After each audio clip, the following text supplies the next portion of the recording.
Регулаторна не прифатила голем дел од барањата на енергетските компании, дознава Телма. МЕПСО, иако бара за околу 30% изголемување на цената за својата услуга, пресметките на регулаторната комисија покажуваат дека цената за преносот треба да се намали за околу 8,6%, додека пак за дистрибуција цената да се намали за 19,7%, иако од електродистрибуција бара намалувањето да биде скромни 2,8%.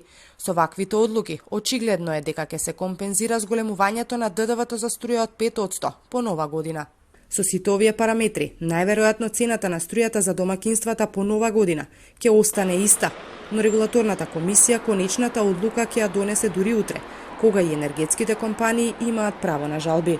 ЕСМ пак во следните 6 месеци на Евана Хоум ќе им ја продава својата струја за 16% поскапо, односно за 1 мегават час ќе наплаќа 56 евра, наместо сегашните 48 евра. Вчера пак од регулаторната комисија соопштија дека ако се прифатат сите барања на енергетските компании, струјата би поскапела за околу 4%, иако на ова се додаде и ДДВ-то. Зголемувањето на цената би била околу 9%. Новата цена на струјата ќе важи од 1 јануари и тоа и за домакинствата и за малите потрошувачи, односно за оние кои што се на регулираниот пазар.